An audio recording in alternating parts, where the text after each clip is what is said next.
blasted every Trump-hating liberal snowflake in America. Despite all of his impressive accomplishments so far, President Trump is still being asked to prove himself over and over again.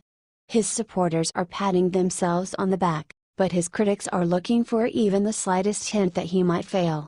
Forget the fact that the president failing is bad for the whole country, they'd cut off their own noses to spite their face.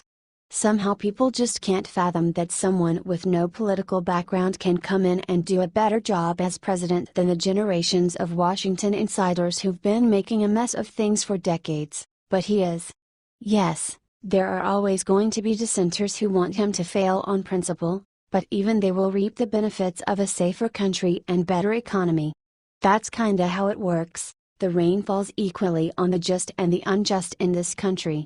When asked what he thought about President Trump, Daniel Lawrence Whitney, also known as Larry the Cable Guy, touched on some of the reasons that he thinks Donald Trump will succeed as President of the United States.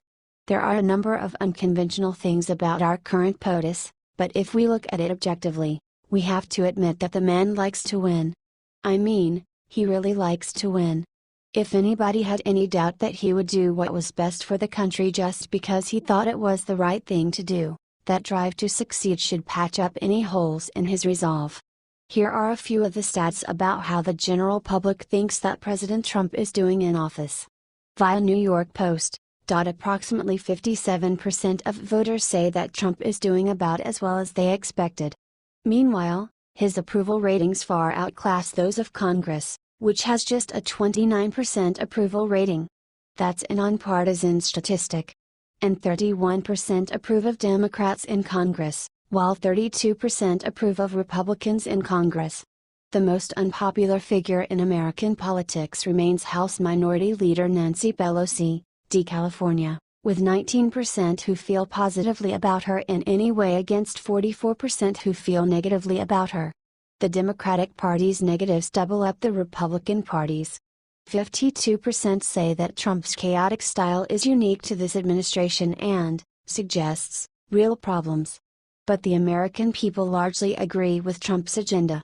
86% say that a small group in our nation's capital has reaped the rewards of government while the people have borne the cost. 53% say that the news media and other elites are exaggerating the problems with the Trump administration because they are uncomfortable and threatened with the kind of change that Trump represents. This reflects what many of us heard during the election about why people planned to vote for Trump. They wanted someone who would look out for the little man. American politics were dangerously close to becoming locked up by a ruling class, and that desperately needed to be busted apart before it was too far gone. Those who hold political office are supposed to represent and stand up for the people, not use them to execute their own agenda, and the latter was happening more and more. So will President Trump do well? I guess time alone will tell, but he seems to be off to a pretty good start.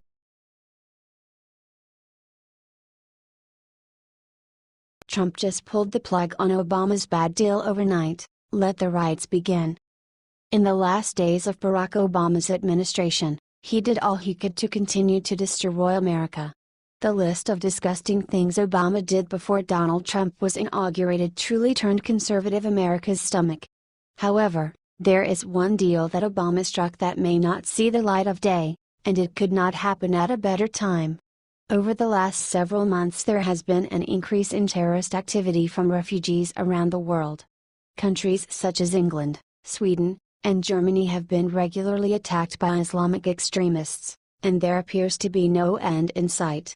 Instead of these countries ending these insane refugee programs that are putting citizens at risk, they continue to allow these terrorists to flood through their borders. America was facing the same dilemma under the Obama administration, as he did all he could to destroy America with sick policies. In Obama's last days of his presidency, he went into hyperdrive pushing one bad deal after another. Obama not only practically emptied terrorists out of Guantanamo Bay, but he also was busted giving $418 million of weapons to Kenya. Another one of those bad deals Obama made in his last days of office was when he decided to fast-track thousands of rejected elite refugees into America.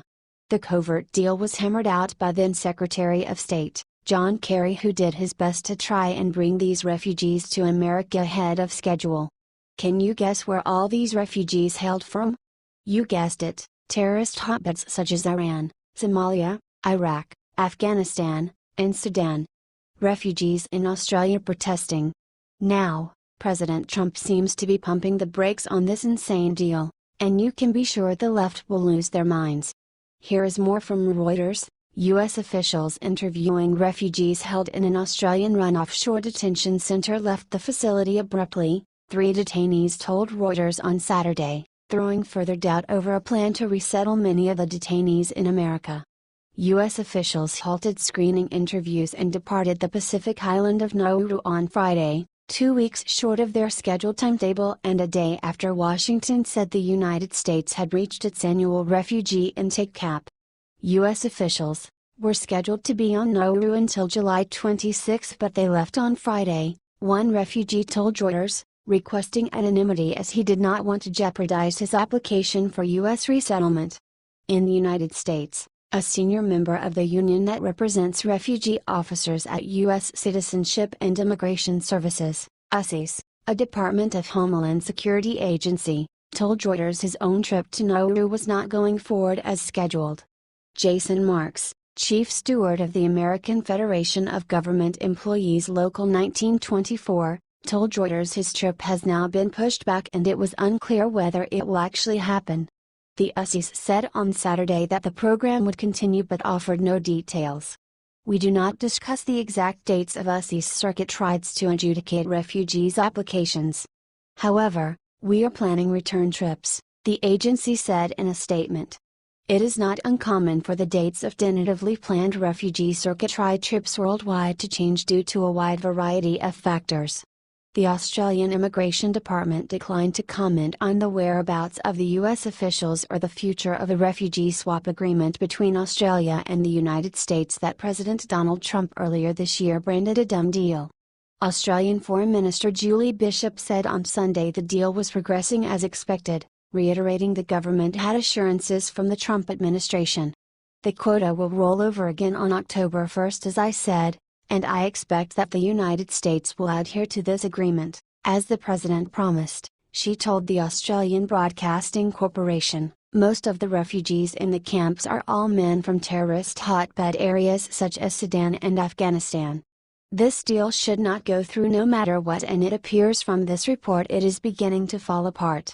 There is no reason that we should take in these refugees at all under any circumstances. These refugees are known to be from terrorist hotspots, and the last thing we need is any more terror threats. This deal should be scrapped and let Australia deal with the crisis they have created themselves. Obama had no business making this sort of deal when he was on the way out of office. President Trump has every right to deny this shoddy deal, since that is what the American people elected him to do. The days of allowing every elite refugee into America need to end, and right away. The only way we will be able to get our country back on track is by halting all these insane policies that liberals implemented over the years. If they want to riot because of it, then so be it, they then can be arrested and sit in jail for their own terrorist activities. It is now the time that we close our borders until further notice, and if the left doesn't like it, well, there is the door. Share if you do not want President Trump to allow these refugees into America. H.T. The Guardian.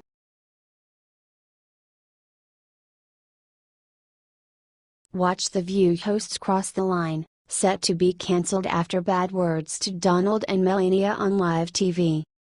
Good Lord, listening to these over-the-hill D-list busybodies on The View attempting to figure out President Trump's lifestyle is akin to those unattractive and overweight girls spreading rumors about the most popular couple in high school. Simply listen to frumpy Joy Behar attempting to spread unsubstantiated gossip regarding the mental health of President Trump. And then pivots to a subject that perhaps she only wishes she could still enjoy: sex and what our Commander-in-Chief and the First Lady are up to, between the sheets. Like peeping Toms peering into the window of that popular high school couple, Joyous Behar continues attempting to explain the president's sex life, with the First Lady suggesting something bizarre. He's losing it, Behar said, and we'll all see soon, it's going to all be over. You're not being funny about that, you actually do think he's losing it, Jedediah asked.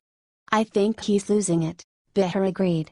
I think he has short-term memory loss, I think he maybe has a touch of dementia maybe, I don't know. Something's wrong with him. Something's wrong, I don't know what it is. The distasteful gossip and innuendo continued with Bielis suggesting, it could be the sleep and also, that he didn't realize this job was going to be what it was. With. I always say that he didn't want this job. He didn't want this job. Now sounding more and more like a soothsayer, Biela proclaims, he wanted the fame. He wanted the fame that came with it, he thought it would boost his popularity but he was not prepared for this. At which point sexually deprived Beher went back to her favorite topic, it's also possible that Melania is living in New York most of the time, Beher speculated. And he's in Mar-a-Lago, and you know sometimes sex puts you to sleep. He ain't getting any of that. And thus another thought-provoking segment of The View has come to an end, and now it's time to take out the trash. Please share this on Facebook if you think it's time to cancel The View.